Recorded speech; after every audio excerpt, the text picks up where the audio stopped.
Nunca fui de armar revuelo. Siempre fui de esas personas que pasan por la vida de forma discreta, que les gusta el silencio, que hacen las cosas con calma. Desde que me jubilé, mi rutina ha sido básicamente la misma. Me levanto temprano, pongo la tetera al fuego, leo un poco en el sofá de la sala y voy cuidando las plantas mientras el día pasa.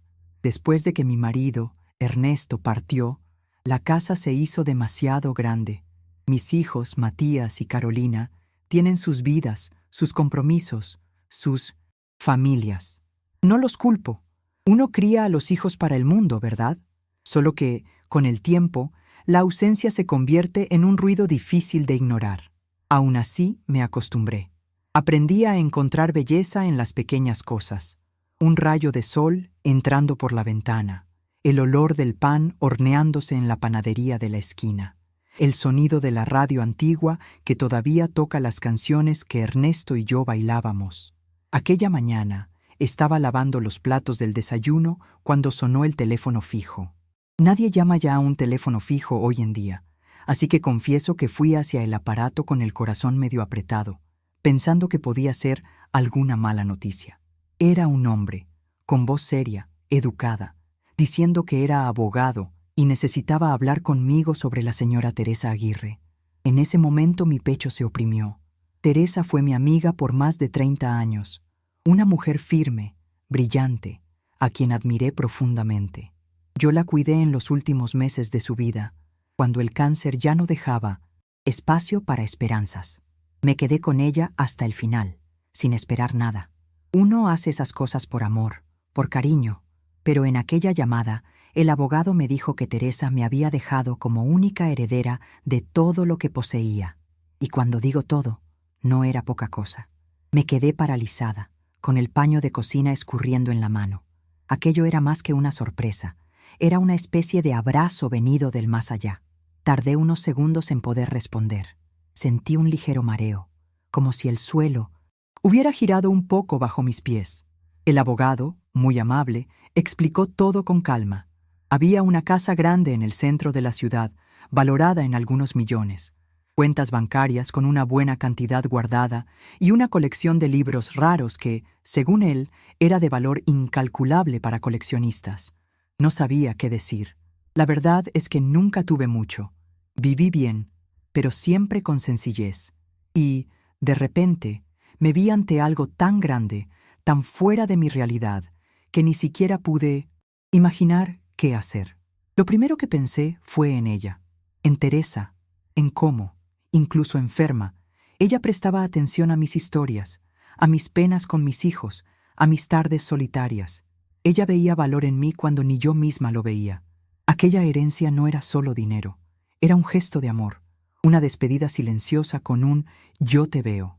En los días siguientes fui a la notaría, firmé los papeles, escuché las orientaciones, hice todo como debía, pero sin contárselo a nadie. No se lo dije a mis hijos, ni siquiera al vecino que siempre me ayuda con las compras. Quería digerirlo primero, entender lo que aquello significaba para mí. Y la verdad es que, más que sentirme rica, me sentí validada. Por primera vez en muchos años, alguien me había puesto en primer lugar, y eso me dolió y me curó al mismo tiempo. Guardé los documentos en una carpeta azul que antes usaba para guardar las facturas de luz antiguas, y dejé todo en un rincón de la estantería. Pasé días en silencio, como quien escucha su propio corazón intentando entender qué hacer con tanto reconocimiento tardío. Hasta que, algunas semanas después, el teléfono sonó de nuevo. Esta vez era Matías, animado, hablando en voz alta, diciendo que lo habían ascendido a director regional y que quería celebrarlo con una gran reunión familiar en un resort. Me invitó, claro, pero de una manera algo automática, como si ya esperara que no fuera. Me alegré por su ascenso, de verdad. Matías siempre fue muy ambicioso, de esos a los que les gusta mostrar que han triunfado en la vida. Pero mientras él hablaba de los salones lujosos, de las piscinas climatizadas y del menú internacional del resort, yo escuchaba más lo que no se decía. No me preguntó cómo estaba, ni si necesitaba algo. Solo contó los planes y lanzó la invitación allí, como quien tacha un elemento de una lista. «Claro que vas a estar con nosotros, mamá», dijo. pero el tono no coincidía con la frase. Y yo, como siempre, respondí con un «Está bien, hijo. Gracias por la invitación», porque era lo que se esperaba que dijera. Colgué el teléfono con una sensación extraña. Sabía que no me llamaban por nostalgia. Era más por el protocolo, por la foto familiar, por el retrato de la matriarca silenciosa al fondo. Aquella noche no dormí bien. Me quedé pensando en cómo cambiaron las cosas. Recordé cuando eran pequeños y yo pasaba noches en vela cosiendo los disfraces de la escuela o preparando bocadillos para excursiones. Ahora, yo era solo una figura apagada, a quien nadie consultaba para nada, pero que debía estar presente cuando era conveniente. Fue entonces cuando pensé, ¿y si fuera? Pero no como ellos esperan. ¿Y si fuera a mi manera? No para probar nada, sino para observar. Ver cómo me tratarían si creyeran que yo era solo la madre sencilla y jubilada de siempre. Ahora tenía recursos. Podía pagar mi hospedaje, pero ¿y si hiciera más? ¿Y si fuera más allá, sin decir una palabra? Cogí el teléfono y llamé a mi hermano Martín, el único que todavía me llama por mi apodo de la infancia. Le conté todo, de la herencia, de la invitación, de la idea, y él, sin pensarlo 2 veces, aceptó ayudarme a organizar todo. Martín siempre fue mi cómplice en las pequeñas locuras de la vida. Aunque más joven, él parecía entender las cosas con el corazón antes de entenderlas con la cabeza. Cuando le expliqué que quería costear todo el evento familiar sin que nadie lo supiera, no me encontró ridícula ni extravagante. Al contrario, me escuchó con calma, me ayudó a hacer las cuentas y con la naturalidad de quien habla de ir a la panadería, dijo: «Vamos a mostrar quién eres», sin levantar la voz. Nos pusimos en contacto con el hotel, les explicamos la situación y en pocos días conseguimos ajustar todo. El paquete del resort fue transferido a mi nombre, con una cláusula de confidencialidad. Ni Matías, ni Carolina, ni los yernos o nietos sabrían nada. Todo sería pagado por mí. Pero yo no quería créditos, ni focos. Solo quería ver con claridad, saber cómo. Me veían cuando pensaban que no tenía nada que ofrecer aparte de mi presencia. El día del viaje me arreglé con esmero. Me puse un vestido azul marino que compré años atrás para una boda donde casi nadie me habló. Me peiné con calma, me puse un perfume suave y tomé mi maleta. La misma de siempre, que ya vio más despedidas que reencuentros. Cuando llegué al resort, fui recibida con educación por los empleados, que sabían quién era yo en verdad en aquella historia. Me trataron con una gentileza discreta, sin exageraciones, exactamente como pedí. Encontré a mis hijos en el vestíbulo. Matías estaba rodeado de compañeros de trabajo, riendo a carcajadas, explicando cómo organizó todo. Carolina vino a darme un beso rápido, algo distraída, con la cabeza en el celular. «Mamá, qué bien que viniste. Pensé que no aceptarías», dijo, como si mi presencia fuera un bonus inesperado. Sonreí y respondí que estaba feliz de estar allí. Y era verdad. Incluso siendo ignorada, sentía algo dentro de mí, más firme, más fuerte. Era como si, finalmente, hubiera vuelto a ocupar mi lugar, aunque los demás aún no lo supieran. La primera noche fue una cena informal en la zona exterior del resort. Mesas dispuestas alrededor de la piscina, luces amarillentas colgando entre los árboles, una música ambiental que casi se perdía en el sonido de las risas. Me colocaron en una de las mesas más distantes, cerca del bar. Era como si se hubieran olvidado de encajarme en algún grupo y me hubieran puesto allí por conveniencia. A mi lado, una señora simpática, suegra de uno de los amigos de Matías, me ofreció un poco de vino. Conversamos por un tiempo, pero era imposible no notar las miradas que pasaban por mí como si fuera invisible. Matías dio un discurso, agradeció a todos por su presencia y recibió aplausos. Carolina filmaba todo con el celular. Ninguno de los dos miró hacia mi mesa. Ninguno de los dos me agradeció directamente a mí, ni por la presencia, ni por nada. Yo masticaba despacio, no por la comida, sino para disimular el nudo que me apretaba la garganta. A la mañana siguiente, me levanté temprano, como de costumbre, y fui a caminar un poco por los jardines del resort. Vi a mis nietos jugando en la piscina con otros niños y sentí un deseo inmenso de acercarme, pero me contuve. No quería forzar ningún momento. Quería observar, como me propuse desde el principio. En el desayuno, me senté sola en una mesa cerca de la ventana. La mayoría ya estaba agrupada, riendo, planeando las excursiones del día. Mis hijos ni notaron que ya había bajado. Cogí un croissant y un café negro, y mientras comía, escuché sin querer un fragmento de conversación entre Carolina y Matías. Hablaban de mí. Se reían bajito, y Matías comentó: necesitamos hablar sobre poner a mamá en una casa con cuidados especiales. A veces creo que ya no está muy bien de la cabeza. Me congelé. La taza se detuvo en el aire. No era rabia lo que sentía.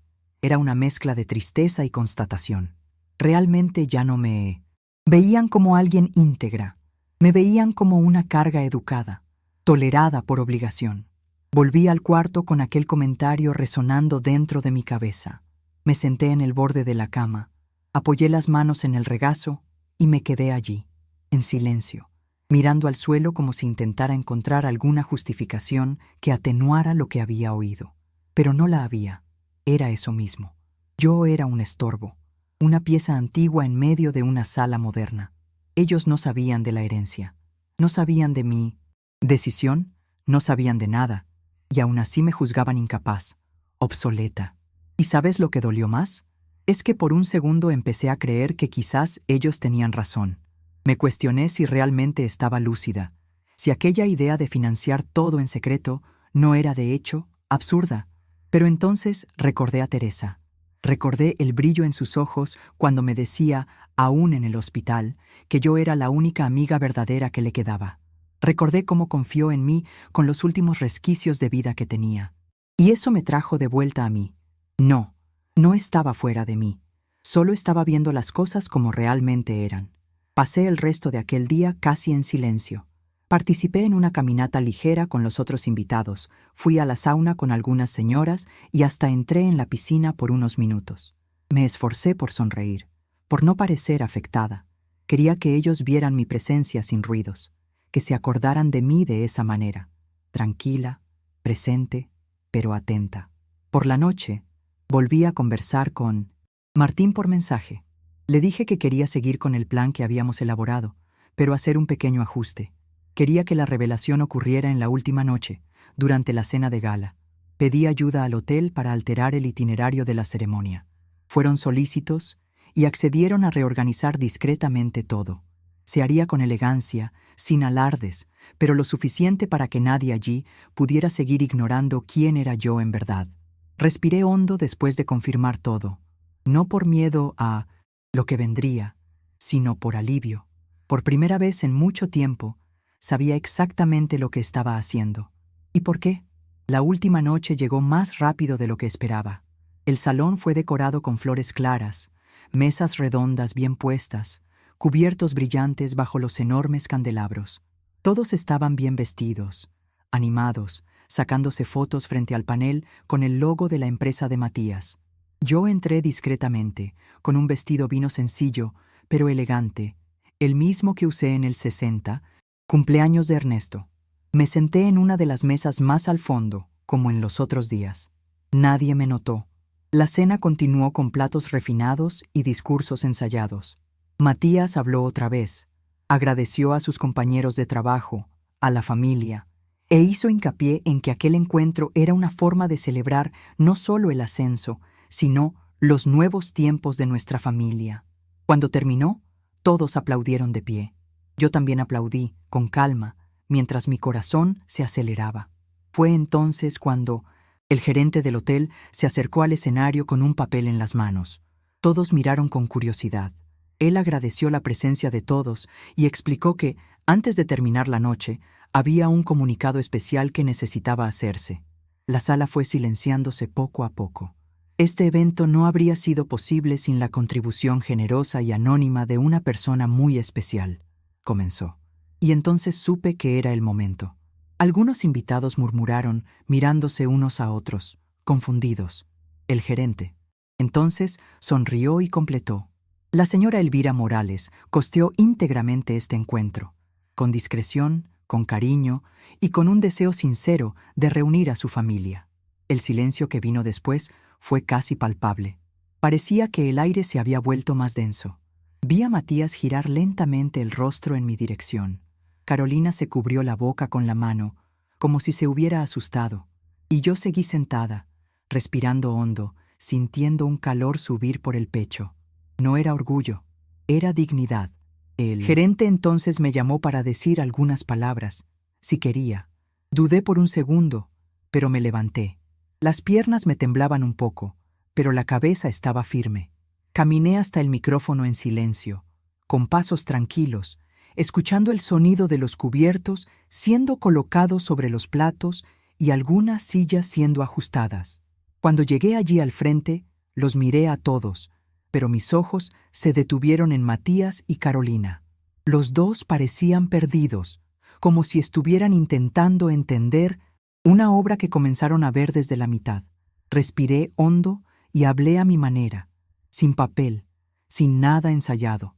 Dije que aquel encuentro era importante para mí, pero no por el lujo ni por las fotos bonitas, sino por la oportunidad de estar cerca de ellos de nuevo. Conté que la herencia vino de Teresa, una amiga que estuvo conmigo hasta el final y que vio en mí un valor que ni mis hijos parecían recordar que existía. Hablé sin rabia, sin rencor, solo con la verdad. Dije también que no hice aquello para avergonzar a nadie, que no necesitaba aplausos ni agradecimientos forzados.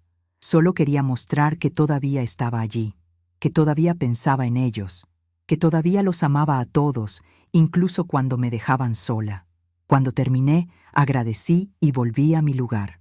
El salón continuó en silencio por unos segundos, hasta que una señora que ni me conocía vino a abrazarme. Después vinieron otras personas, y poco a poco el ambiente fue cambiando.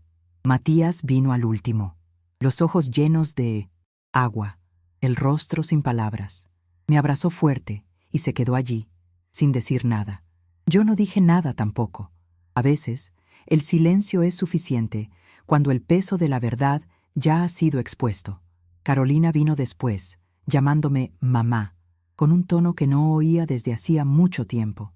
Y los nietos, quizás sin entender completamente lo que estaba sucediendo, me abrazaron como si estuvieran descubriendo de nuevo quién era yo.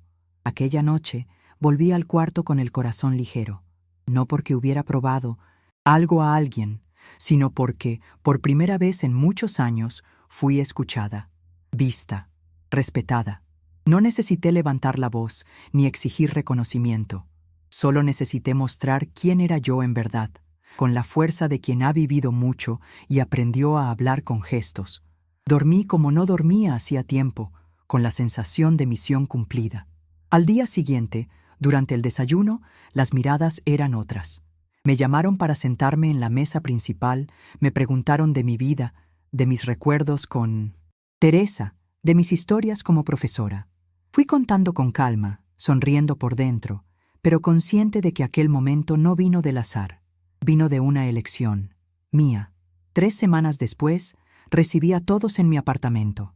Me esforcé por mantener todo sencillo.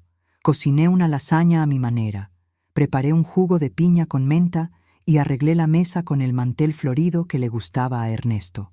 La sala se quedó pequeña con tanta gente.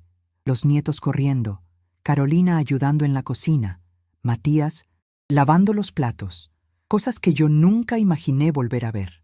Al final del almuerzo, pedí la atención de todos. Conté que había tomado una decisión sobre la herencia, que no quería vivir rodeada de lujo, ni gastar dinero en cosas que no me harían más feliz. En su lugar, iba a crear una institución educativa en homenaje a Teresa, enfocada en apoyar a alumnos con necesidades y a profesores comprometidos con la enseñanza. Un lugar donde historias como la nuestra pudieran multiplicarse, donde el valor de una vida dedicada a los demás no fuera olvidado. El anuncio dejó la sala en silencio por unos segundos. No era el tipo de decisión que la gente espera oír después de saber que la madre o la abuela se hizo rica. Pero nadie cuestionó. Al contrario, vi en los rostros una mezcla de sorpresa y respeto. Matías fue el primero en hablar. Dijo que quería ayudar con la parte administrativa, usando su experiencia para estructurar la fundación.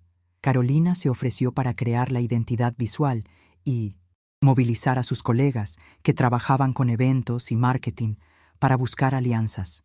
Incluso los nietos se animaron, diciendo que podían ayudar organizando talleres de refuerzo escolar o actividades culturales.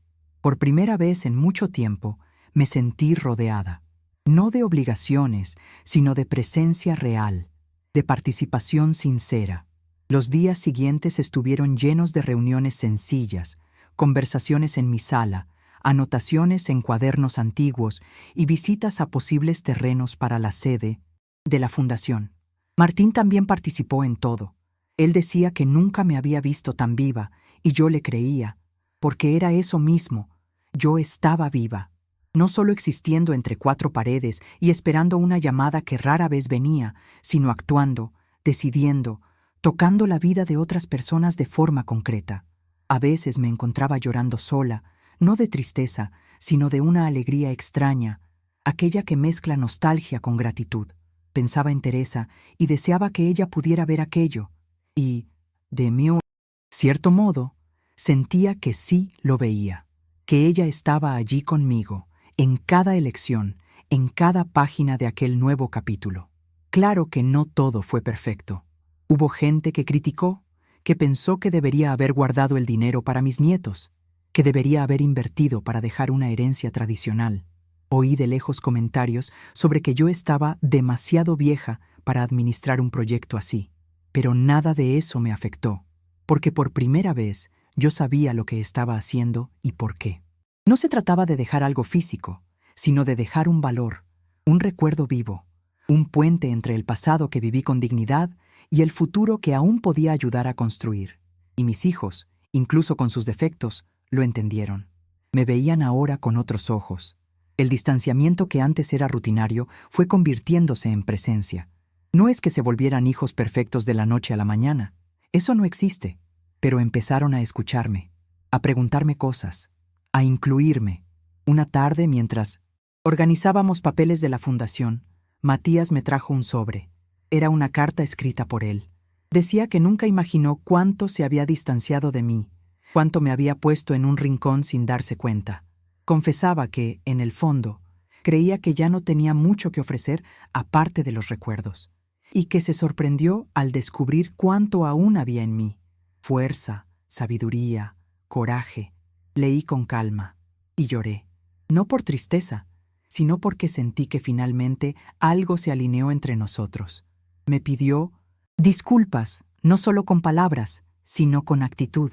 Desde aquel día empezó a llamarme con frecuencia, a contarme las decisiones que estaba tomando, como si quisiera recuperar el tiempo que dejó pasar sin darle valor. Y Carolina, a su manera, también se acercó. Vino más veces sola. Me llamó para pasar tiempo con los nietos. Quiso escuchar historias de mi época de profesora. Cosas sencillas, pero que marcan la diferencia. Con el paso de las semanas, me di cuenta de que no era solo mi relación con ellos lo que había cambiado. Yo también estaba diferente. Más confiada, más firme en mis decisiones. Empecé a ocupar espacios sin pedir permiso, a decir lo que pensaba sin miedo a parecer inoportuna. Antes me silenciaba para no molestar. Ahora hablaba con calma, pero con claridad. Cuando alguien intentaba interrumpirme o minimizar mi opinión, sonreía y continuaba. No por terquedad, sino porque entendí que mi voz no era menor.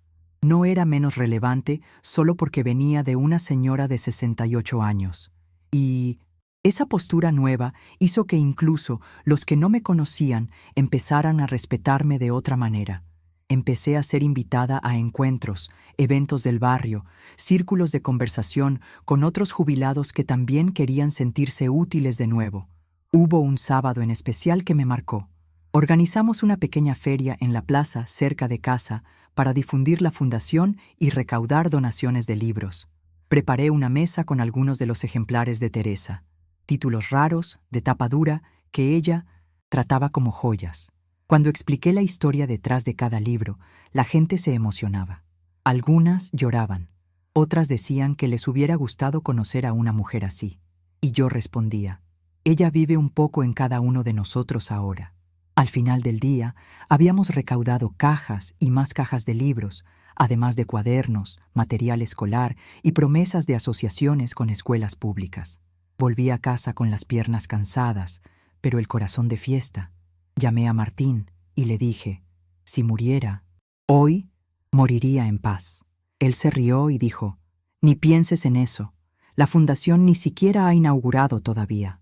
Y allí, en esa risa ligera, entendí que mi vida había vuelto a empezar. La inauguración de la fundación ocurrió 2 meses después de aquella cena en el resort. Elegimos un edificio antiguo frente a una placita con árboles frondosos, que fue reformado con cuidado y conservando el encanto de los tiempos antiguos.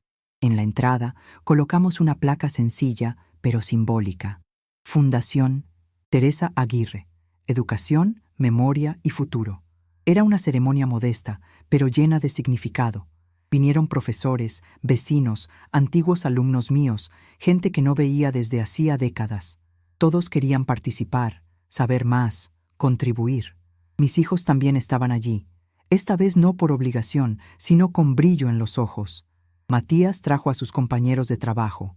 Carolina llevó a sus hijos y organizó una pequeña exposición con fotos mías y de Teresa. Fue todo muy sencillo, pero fue real.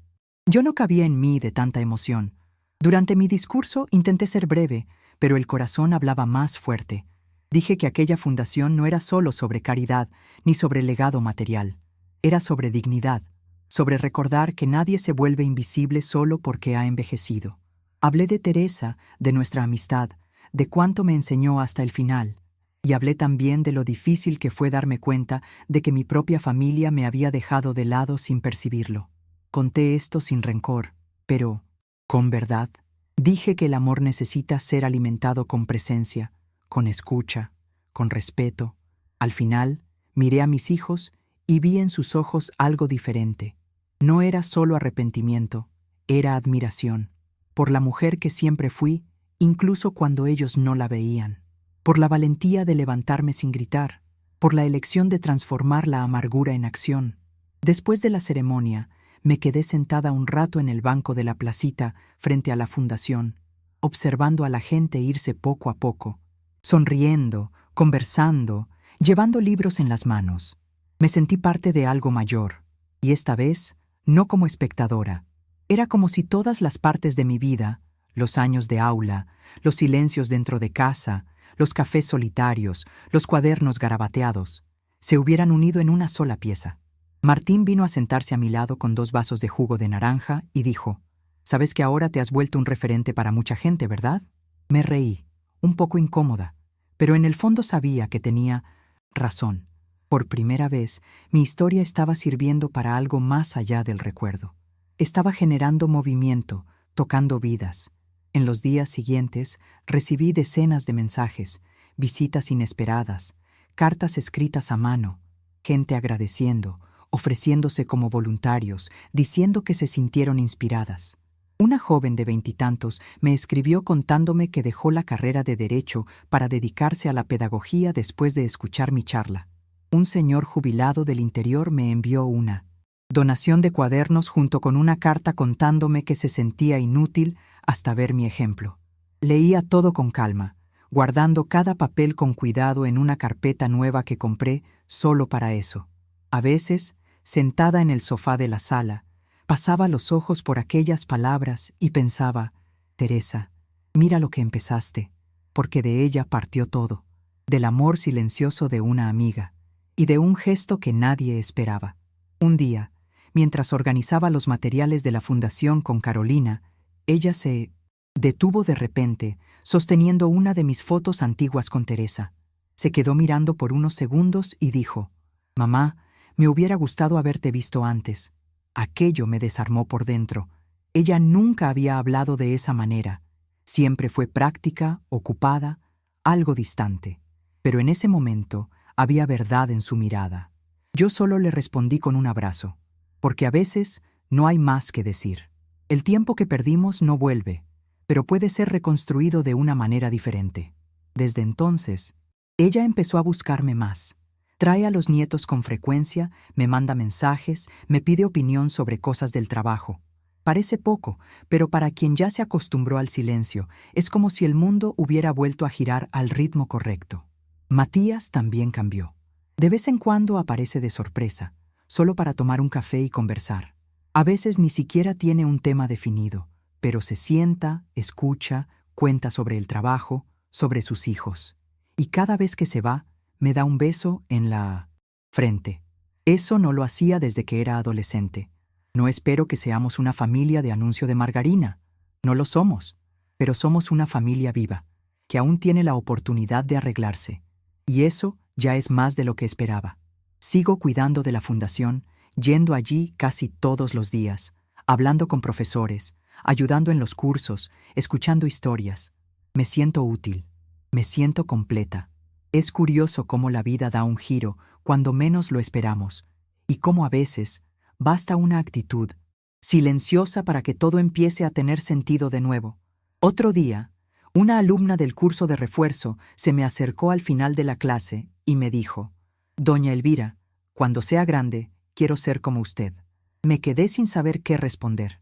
La niña tenía solo 12 años, los ojos grandes y llenos de curiosidad. Sonreí, agradecí, y después me quedé pensando en eso el resto del día. Yo, que durante tanto tiempo me sentía apagada, inútil, invisible, ahora era un referente para una generación que ni siquiera había nacido cuando yo estaba en el aula. Esto me conmovió, porque me hizo entender que a veces nuestro valor no desaparece, solo se queda dormido, esperando el momento adecuado para despertar de nuevo. Y cuando despierta, necesitamos estar enteras para sostener ese nuevo lugar, no como un pedestal, sino como raíz. Las noches volvieron a tener sentido para mí. Antes cenaba sola en silencio, mirando la televisión sin prestar atención. Ahora hay días en que recibo visitas, otros en que me quedo respondiendo cartas de los alumnos o corrigiendo proyectos de la fundación. Hay días en que me quedo solo conmigo misma, y también está bien. La soledad dejó de ser un peso, se convirtió en espacio, un espacio mío, lleno de recuerdos buenos y planes futuros. A veces, cojo la taza de té, me siento en el balcón, miro las luces de los edificios distantes y pienso en lo que habría sido de mi vida si aquella llamada del abogado nunca hubiera ocurrido. Quizás seguiría allí, apagada, esperando un gesto que nunca llegaba. Pero Teresa me dio más que una herencia. Me dio una segunda oportunidad, y la agarré con las dos manos. Recibo muchos elogios hoy en día, pero aún me encuentro dudando de vez en cuando.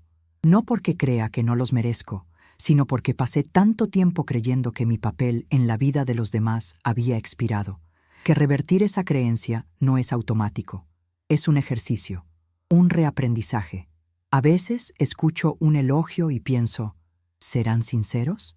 Pero entonces recuerdo todo lo que viví, lo que construí con la fundación, las personas que empezaron a verme con nuevos ojos, y me obligo a aceptar, no como vanidad, sino como reparación, como algo que yo misma comencé a construir cuando decidí dejar de esperar reconocimiento y empecé a hacer lo que necesitaba ser hecho, por mí, por quienes vinieron antes de mí y por quienes aún pasarán por este mundo.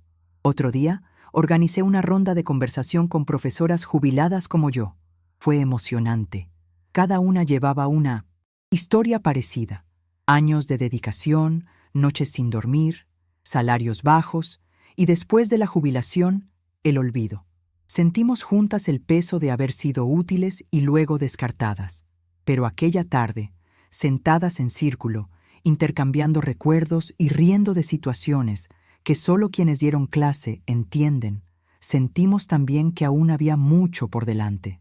Hicimos planes de crear una biblioteca comunitaria, talleres de cuentacuentos, incluso encuentros mensuales para hablar sobre educación y envejecimiento. Salí de allí con el corazón caliente, como si hubiera reencontrado un pedazo de mí que ni recordaba que existía. A veces, todo lo que necesitamos es alguien diciendo: «Todavía te veo».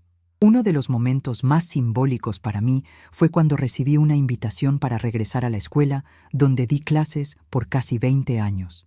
La directora actual me llamó personalmente, diciendo que los alumnos estaban estudiando historias de profesores destacados de la comunidad y alguien había mencionado mi nombre. Me quedé sin reaccionar por unos segundos. Después de tanto tiempo, ser recordada de esa manera me emocionó profundamente. El día de la visita, caminé por los pasillos que un día fueron mi segundo hogar. Algunas cosas habían cambiado, Otras permanecían igual: el olor de la cantina, el sonido del timbre, la agitación de los alumnos. Entré en la sala de profesores y fui recibida con abrazos, fotos antiguas, incluso un mural con mi nombre. Era como volver al tiempo, pero con el corazón presente en el ahora. Durante la conversación con los alumnos, me preguntaron cuál era mi mayor aprendizaje en todos esos años. Dije, sin pensarlo mucho: nunca dejen que los demás les digan cuándo terminó su historia. Fue una frase que salió así, directo del pecho, porque es lo que aprendí con todo lo que viví. Uno es protagonista hasta el final, siempre que elija seguir escribiendo. Después de ese día, volví a casa con una carta escrita por una niña de 8º grado diciendo que quería ser profesora porque entendió, al escuchar mi historia, que enseñar es plantar cosas que florecen mucho tiempo después. Guardé aquella carta junto con las otras. Cada una de ellas es como un ladrillo de la nueva vida que he estado construyendo. No con lujo, sino con sentido. Con el tiempo me di cuenta de que lo más importante de todo esto no fue el cambio en la forma en que los demás me veían. Fue el cambio en la forma en que yo misma empecé a verme. Antes me sentía una presencia apagada dentro de mi propia historia. Alguien que había cumplido un papel y ahora solo observaba la vida suceder a su alrededor. Pero no, yo aún formaba parte de la narrativa, aún podía elegir, actuar, transformar, y ese entendimiento cambió todo. Empecé a caminar con más firmeza, a reír con más libertad, a hacer planes sin preguntarme si, a estas alturas de la vida, valía la pena. Porque vale, siempre vale. Mientras uno respira, la vida aún está sucediendo, y merece ser vivida con dignidad. Curioso es que, mirando hacia atrás, todo comenzó con una llamada. Una simple llamada que pudo haber pasado desapercibida, como tantas otras que ignoramos en el día a día. Pero aquella voz del abogado me trajo no solo noticias sobre una herencia, sino un recordatorio de que yo todavía importaba. Teresa hizo por mí lo que muchos olvidan hacer por los suyos: ver valor donde el tiempo insiste en decir que ya no hay. Y yo entendí que la mejor manera de honrar eso era devolver al mundo un poco de lo que recibí. No de forma grandiosa o espectacular, sino con constancia, con verdad. Y eso fue lo que me guió desde entonces, no el dinero, no la exposición, sino el deseo de seguir presente, de seguir siendo. Hoy en día, todavía hay gente que se cruza conmigo en la calle y me llama la señora de la fundación, como si ese título me resumiera. Yo sonrío y agradezco, pero por dentro sé, soy mucho más que eso. Soy la mujer que sobrevivió al silencio, a la ausencia, al olvido. Soy la amiga que cuidó, la madre que esperó, la profesora que enseñó, y la mujer que decidió, incluso tarde, reivindicar su espacio en el mundo. A veces, pienso que quizás hubiera sido más feliz si todo esto hubiera sucedido antes, pero enseguida me doy cuenta. Fue en el momento justo. Yo no habría hecho nada de esto si no hubiera vivido lo que viví. La soledad me preparó para reconocer el valor de la presencia. La invisibilidad me enseñó la importancia de mirar a los ojos. Una vez, un niño de la fundación me preguntó si creía que era demasiado tarde para cambiar de vida.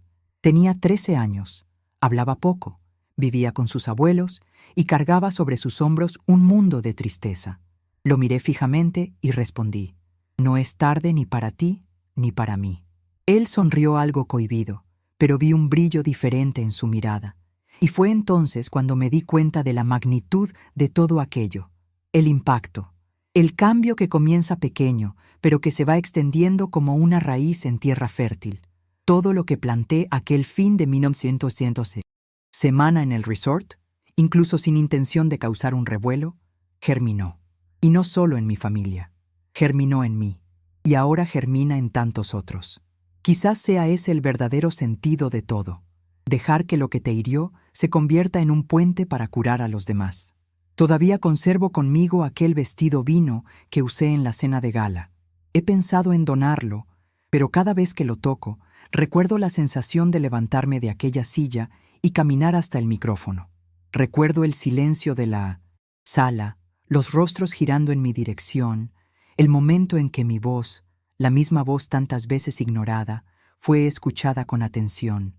No fue el discurso más bonito del mundo, ni el más elocuente, pero fue el más verdadero que jamás di en mi vida. Aquel vestido representa un parteaguas. Es solo tela, lo sé, pero también es el símbolo de una mujer que decidió no aceptar más el lugar de invisible. A veces, cuando me despierto en medio de la madrugada, me siento al borde de la cama y me quedo mirando a la nada, recordando aquel viaje, recordando las conversaciones amortiguadas, las miradas de desdén, la soledad disfrazada de educación, y entonces recuerdo también el cambio, el momento en que, sin levantar la voz, le di la vuelta a la tortilla, no por venganza, sino por amor propio. Eso es lo que llevo conmigo hasta hoy, la certeza de que nadie tiene derecho a apagarte, que el respeto no debe ser pedido, sino merecido, y, cuando no llegue, podemos construir nuestro propio camino de vuelta a la dignidad, con firmeza, con silencio, con presencia. Hace más de un año desde aquel fin de semana en el resort, pero parece que todo sucedió ayer. No pasa un solo día sin que algún recuerdo de aquel momento me atraviese. A veces es una canción que sonaba en la cena. A veces es el olor a lavanda del jabón del hotel. A veces es solo el sonido de mi teléfono sonando, y por un segundo pienso que puede ser Teresa. Sé que ella se fue, pero su presencia sigue aquí, en las paredes de la fundación, en mi nomacien, los ojos de los niños, en la forma en que reencontré mi fuerza. Y quizás ese sea su mayor legado, haberme hecho recordar que, incluso después de tanto, yo aún tenía valor, yo aún podía construir, y que nunca es tarde para ocupar el espacio que es nuestro por derecho. Si has llegado hasta aquí leyendo mi relato, quizás estés pasando por un momento parecido. Quizás te sientas olvidada, apartada, como si ya hubieras dado todo lo que podías.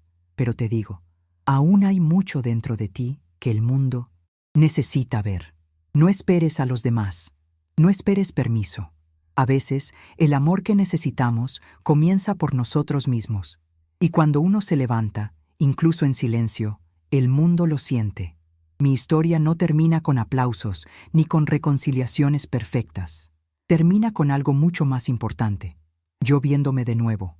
Y eso, para mí, vale más que cualquier fortuna.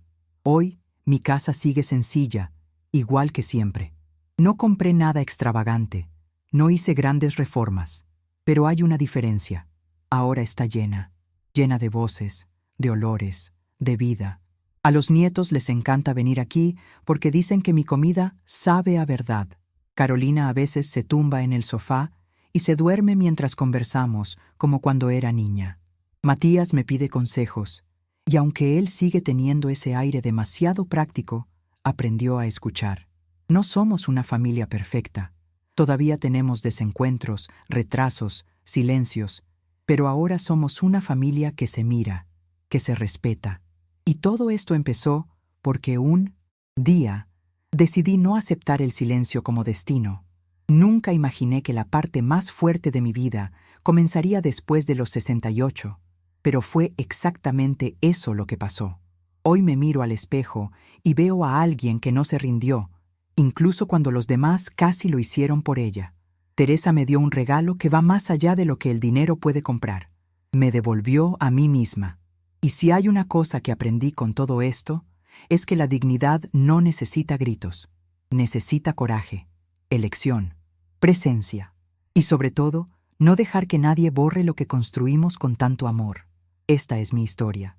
Y aunque el tiempo pase, sé que aquel fin de semana lo cambió todo para siempre.